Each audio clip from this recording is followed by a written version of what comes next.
And good afternoon, everybody. Michael Filighera here. And this is the sixth update in the series of cryptocurrencies meet Elliott wave. And what I want to do today is I just want to update that longer term picture, which is taking all the data that we have for Bitcoin futures and just establishing where we are and what that long-term expectation remains. And then I'm going to talk a little bit about the Fibonacci relationships between waves and how I construct myself on where the potential and the probabilities that a market can either correct to or continue to rally up to.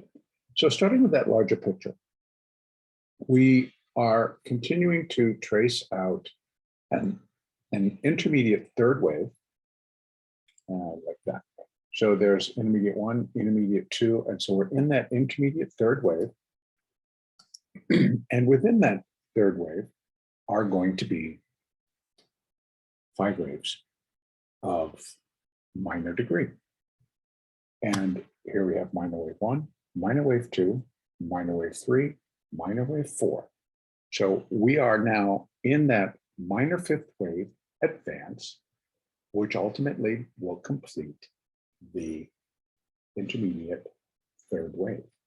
And then I'll be looking for a 4th wave correction. So again, just to kind of review a little bit of Elliott technology and terminology, I should say. Within that third wave, again, on the intermediate degree, we have 5 waves of minor degree, where 1, 3, and 5 are impulsive. Wave 2 corrects wave 1, wave 4 corrects wave 2. Each of these waves, again, and the impulse part will consist of their own 5-wave structures. So as I have discussed previously, Elliott wave is a series of building blocks, and smaller degrees then convert into the next degree up, and so on and so forth, up to, as far as I'm counting on this particular chart in this particular future, because of the limited data, I can collect data for Bitcoin trading back to about 2008. But it really, I'm taking this from the Bitcoin futures, which are traded on the Chicago Mercantile Exchange. So we have some data prior, and that is how I determined that this is intermediate wave 1. So that's the largest degree that I'm using to start this whole process of using Elliott wave to analyze the movement within the Bitcoin futures market. So there's intermediate 1, intermediate 2, and then we are again in that intermediate third. And so within these waves, this third wave, which is often and most often the longest and the strongest wave within a 5-wave sequence. So that would be out of waves 1, 3, and 5. 3 is normally the longest and the strongest. And the reason is because within that third wave, it accelerates and it subdivides into its own 5 waves. So here we have this 3 of 3 move, and you can see quite large, quite impressive. And that's also what I consider within the marketplace a point of recognition. This was a point where, for whatever reason, there was enough news, there was enough push, there was enough emotional, behavioral patterns that just pushed Bitcoin from, say, 15,000 or even less, like 11 or 12,000, up to first 42,000, and then 57,000, and ultimately 65,520. And that's just the completion point of minor wave 3. So this, again, the building blocks. And corrective waves are counter trend, and they are labeled with an A, a B, and a C wave. The problem there under Elliott is that corrective / counter trend waves come in 13 different structures. And the basis of the structures are you could have a zigzag, or you could have another zigzag, but the other one would be a flat type of a correction. And we haven't actually gotten too many flats in here. This was more of a flat, where and this actually would ending up being a zigzag as well. So Bitcoin, as it establishes itself, there is that rule of alternation whereby one will be flat, the next should be zigzag, and vice versa. The flat type of correction are the ones that contain triangles, they contain double ABCs, triple ABCs, more complicated, extended sideways moves, basically, because they fall under the flat category versus the zigzag category. So when you're looking at a correction, a counter trend move, the two basic forms that will take, one is a zigzag, and that's where wave A will normally be a 5-wave structure, and then wave B will still be an ABC, and wave C will be a 5-wave structure. Zigzag. And whereas a flat correction, the A wave, it will be quite often, most often, a series, a 3-wave structure or a series of threes. And if it's a series of threes, then it's likely going to be its own little triangle. And so within a flat, the A wave is normally going to be 3, the B wave is 3, and then the C wave is a 5-wave structure. And that gives you more of that flat type of feel to it.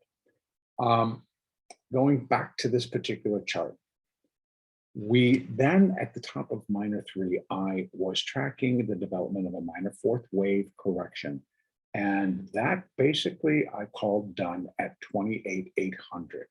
And from that point, it started to move up in a minor 5th wave, which will then complete this intermediate 3rd wave, which began back in December of, I just found it, December of 2018. And that is where wave 2 bottomed and the start of wave 3. Now, what I've done is part of the Fibonacci relationships, where we have 2 forms of Fibonacci. We have retracements, and that would be what I would use if we're at a wave 1, and I'm just looking to see what the possibilities and the depth of a wave 2 can be. Those are going to be retracements. How far back can wave 2 retrace to wave 1? And in a 4th wave, same deal. How far can we look, and what can it do as it corrects wave 4? And then what are the most common relationships on a retracement level? When outside of that, when we're trying to look at a wave 3, its relationship is going to be to wave 1. Same thing in wave 5, its relationship is going to be to wave 3. So I'm going to draw Fibonacci extensions because this is retracement. This will be an extension. I'm now looking to see what are the capabilities and probabilities of this minor 5th wave that is underway. So I go from the bottom of wave 2 to the top of wave 3, and then back down to the bottom of wave 4. Those are my points, my beginning, midpoint, and end point, to now work out some upside resistance levels for this minor 5th wave. And I'm going to actually take this down to the daily so we can start to look at that. And the reason being, if I pull that chart open, it just gets very skewed. So right now, and there we go. The most common relationship between, on a Fibonacci basis, between the 5th wave and the 3rd wave is that wave 5 will come at 0.618 times the length of that 3rd wave. And that lies at 66,690. I probably prefer to be calling it 66,700. But it's within that zone right there. So, but also it has continued possibilities. So, because the second most common relationship is that wave 5 will be equal to wave 3. That, my friends, is up here at 90,110. These are all potential levels, not God-given, not cast in stone. We are just discussing analysis. And if we had to look at the development of that 5th wave, what's first going to be the most important is the structure, okay? And if that structure begins to look done, but it's here, then I'm going to be looking at my individual degrees Right now, minor degree fifth wave is going to consist of 5 waves of minute degree. And that would be 1, 2, 3, 4. And now we're in that minute fifth wave of the minor fifth wave. So, but I actually feel that this fifth wave will likely extend. So that should take it above that level. But I digress, because that level, what also I'm looking for is the wave 5 to put in an additional new high above 65,520.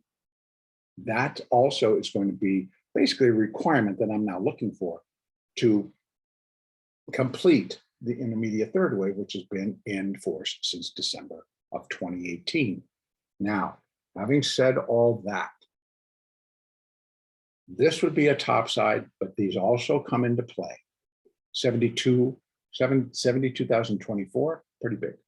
And you're going to build a zone around that, trust me.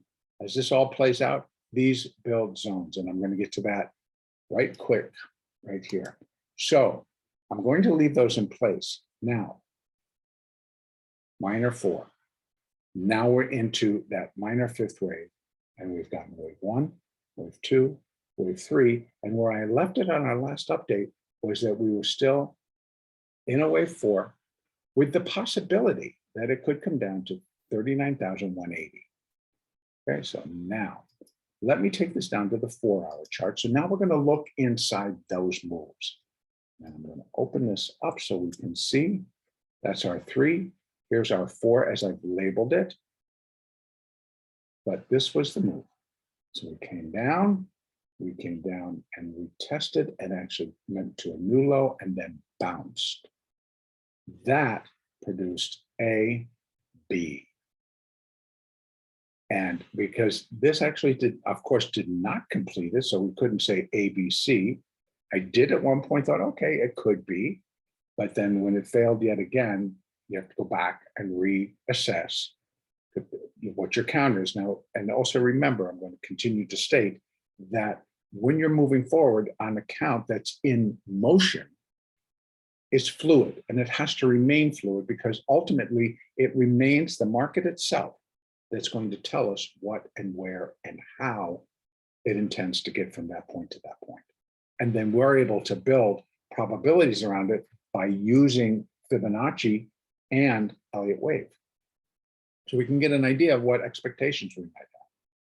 So at that break, this, and then it broke again, it turned into an A, a B, and a C. C waves are always 5. This is on a 4-hour chart, but we definitely can go 1, 2, that's a 3, that's a 4, and then we get a 5, right down to there. Then we start in what I would like to think is going to be a 5-wave structure up. But now, because I've come down to the 4, this is the part that I want to go over in more detail. We have now made a slight new high above the top of the B wave, which is okay, but it gives support that the larger rally may be back on. So I could label this 4, and that point would be right here. And what we maybe have seen is a 1, 2, 1, 2, even though it came too deep. It just, you know, these little sell-offs hit very hard. They were responded, the selling was rejected, and the buyers stepped up in. The selling got intense again twice, but then the buyers moved back in. And now a little bit of a triangle, and the buyers moved back in. And in fact, last week, the buyers moved in pretty strongly. We're now looking like we're going to be opening down maybe like $200 off of where the market closed on Friday. So over the weekend, looks like it's trading about 48,325. So it's going to be down slightly from this high. Now, what could all of this be? Again, I put the 4 there, but it may not last. So that's why I've not taken off these Fibonacci levels. And these are extensions because it still is connected to this C wave being a part of the A wave. But I may, it could be strange. So this could be an ABC. And it's going to stay labeled as an ABC. And this could be another ABC, but it'll be an X wave. And what happens is as I just said, that we have 13 different types of corrective counter trend moves. So they come in different variations of. If Bitcoin right now in the future is going to be tracing out a double ABC to put in this fourth wave correction, basically what the market is telling us, it's not ready. It doesn't have enough oomph or information to want to step back in and really start to drive this above 50, what was that, 53,125 for starters, and then up above 65,520, because ultimately that's where expectations would lie, if indeed this is now going up in a minute fifth wave. But if it's still within the fourth wave, then this could be an ABC. It's very clean, all fits, very clean. And then this also does not look real bullish to me. So it could be an A and a B, and then a C wave up. It's going to get labeled X. What does that suggest? That suggests that we're going to put in an additional ABC and likely do end up at 39,180. This is a possibility. Again, not carved in stone. We must allow the market to tell us. So if it were to start to drop back down and start, this is the 4-hour chart, and you're looking at if it's going to break below this 4. These moving averages are all pointing pretty strongly up. I'm going to open that up again so we can see that on the 4-hour chart. Maybe. Sometimes they want to work and sometimes they don't. Come on, guys. Let's try that again. Thank you. There. So although this is pretty flat, the 50 is kind of flat, the 200 is very flat. But now we have the 20 really kind of turning up much stronger. And that's going to pull the 50 up with it. It's starting to turn with a little bit more oomph right there. The 4's screaming, the 8's screaming. And if the 200 starts to turn, then I'm going to be more interested that this is just a protracted wave 2. And maybe that still looks very much like a 3-wave structure up to this level, which is why I really was expecting it here, that we would drop back down to here. But again, we got close. This is very close. 40,085 is that low. This is still 40,008 something, 810. So quite a bit more to go. Another, yeah, quite a while. So that could be an A. This could be a B. And now we're just doing a C wave up. If we start to break these and they start to turn, you're going to get the first clues on your hourly, on your shorter term chart, sort of time frame charts. Your moving averages are going to turn much more quickly. But on this 4-hour level, if we start to break back below the 200 and back below the 20 and the 50, then upside is on hold. Upside should not take place until we do an additional ABC. Now this ABC started at 53,125. That would be the first one, took us down to 40,085. So the second one should, again, when we're topped out, we'd be looking for it to, we could go from here to here to here to get the next series down. But we first stop, I'd be looking for 39,180. Then we've got our levels down to here. So the potential is there, but the probability, those factors haven't really been weighed in yet. So we still need the market to tell us tomorrow. For truly, if it's just an extended double ABC out to here, because this could be, you know, ABC, then ABCX, and then ABC double, and then the 4 is here, and we got a 1, 2, and a 1, 2, and we're off to the races. So these are the two sides of the coin that I'm looking at right now with regards to Bitcoin. And this, again, is a little bit larger, longer term.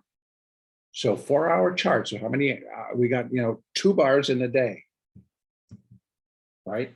So because most trading days are 6 to 8 hours.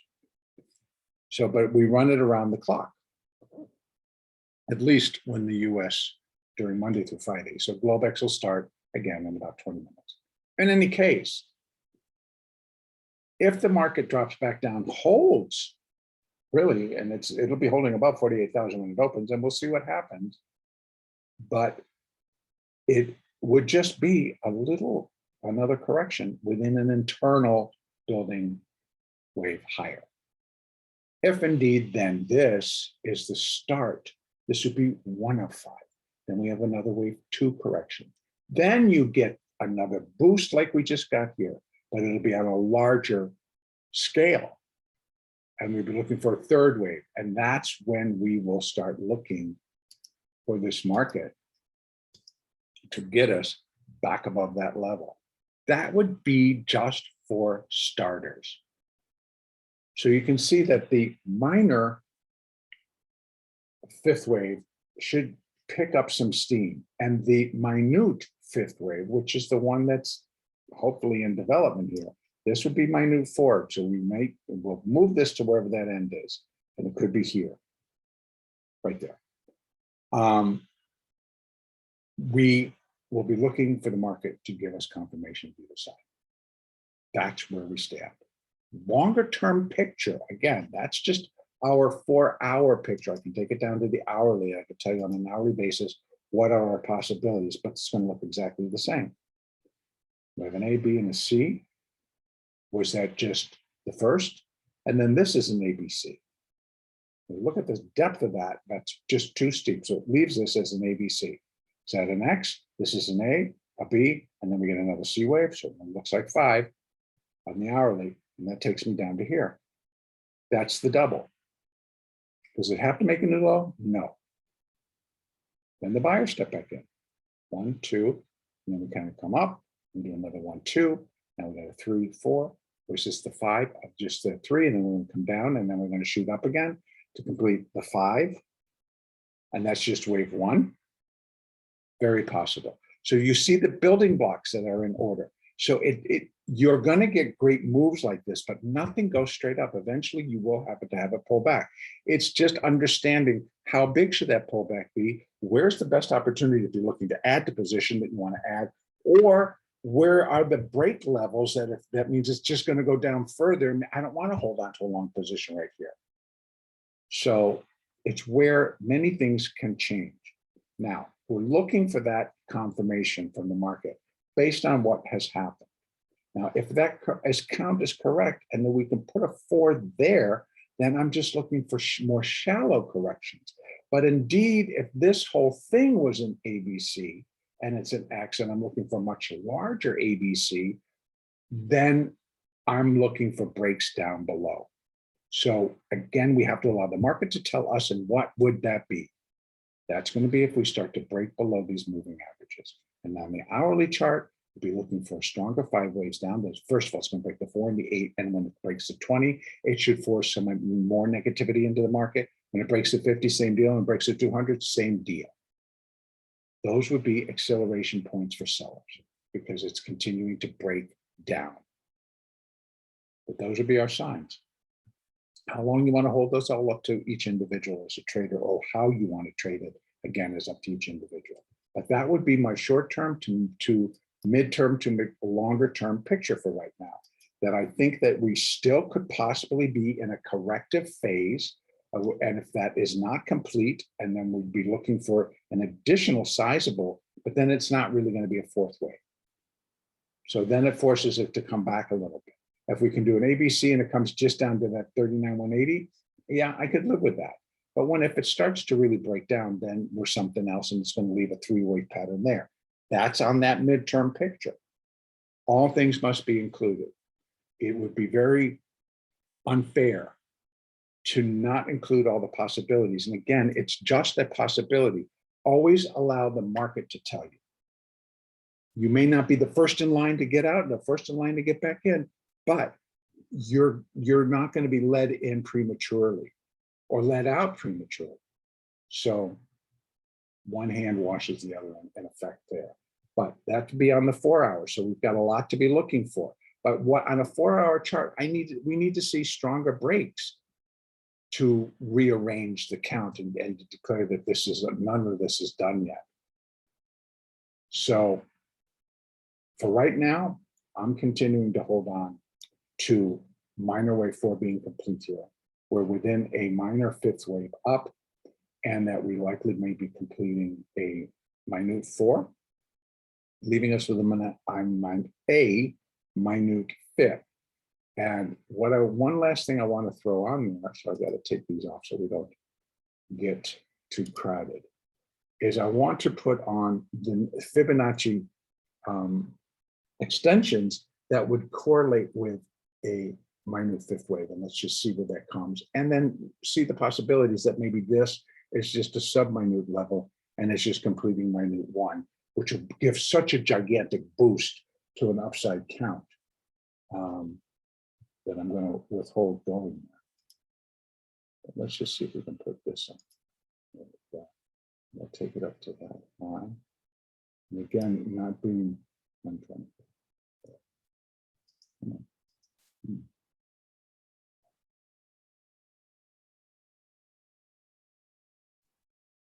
Come on, guys. I hate this because this makes it all too long. Thank you.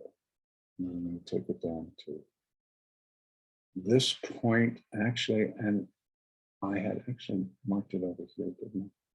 But I want to take it from that now because it should be pretty good. So we have some overlap at 59,000, which I would expect. Here's the 100%. So I don't think we're not getting up into these levels where I need to see it, but it still could be 100%, 64,000. I need to get above 65. So market's got some proving to do as we get through all of this. So a lot to be done. And I'm going to end it right there, but here's the possibilities. We know now what the upside really has to start producing. If indeed it doesn't get up that far, we may be counting this too quickly. In other words, these aren't minute, they're sub-minute waves. So it's even smaller, and that could be. And that would put a minute one up here, which would leave a ton of upside for this market to do. Otherwise,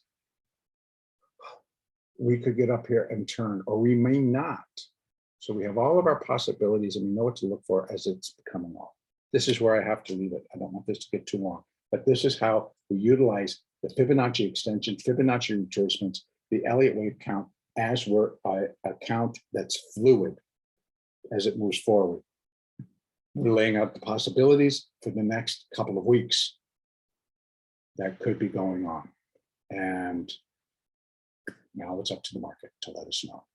I'll update as needed. If a lot happens in between now and say Wednesday, and it really requires another update, I will make it. All right, now I'm going to leave it there.